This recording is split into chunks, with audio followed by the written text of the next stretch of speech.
هيدي طريقتي لعمل وصفة البطاطا الحرة، نوع من أنواع المقبلات ومشهورة كتير عنا ببلاد الشام. ولا أسهل ولا أطيب من هيك وصفة.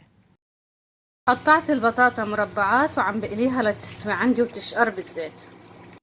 البطاطا بنقليها لتصير عنا كريسبي وشقرة بهيدي الطريقة. هيدي البطاطا عندي بعد ما شقرت وتحمرت كتير كويس. هلأ رح جهز لها التقلية بتكون صفت من الزيت. حطيت الثوم هلأ لتقلية البطاطا الحرة مع شوي زيت زيتون أسباني وبقلبهم. ضفت الفلفل الأخضر الحار كميته بترجع لذوقكم. رح ضيف شي ضمتين من الكزبرة الخضراء، ربع معلقة طعام كمون، نص معلقة طعام بابريكا. حطيت الملح وبقلبه. لا تخلوا الكزبرة عندكم تدبل وتسود، خلوها خضرة بهيدي الطريقة، يعني تقليبتين 3 كافي. هلا رح ضيف عصير حبتين ليمون وطفيت تحتها، وهيك التقلاية بتكون عندي جاهزة لأسكبها فوق البطاطا. هلا حطيت البطاطا بالجات ورح ضيف عليها التقلاية.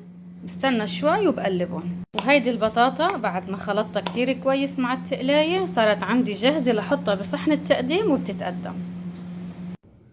وهيدا الشكل النهائي لتقلية البطاطا الحرة مع الثوم والكزبرة، وصفة ولا أطيب، خاصة لما نطفيها بالليمون.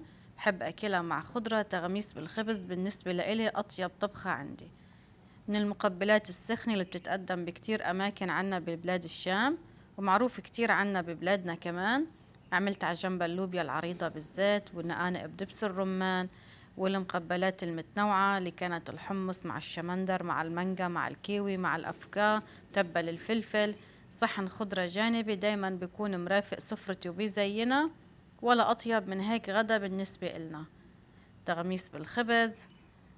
وبالنسبة للمتبلات فيهن يغمسوها بالخبز المحمص أو شيبس مثل ما بحبوا بيفضلوا. وصفات شعبية وبسيطة بتزين سفرتنا، مقبلات أو مقبلات باردة أو سخنة مثل ما أنتوا بتحبوا وبتفضلوا.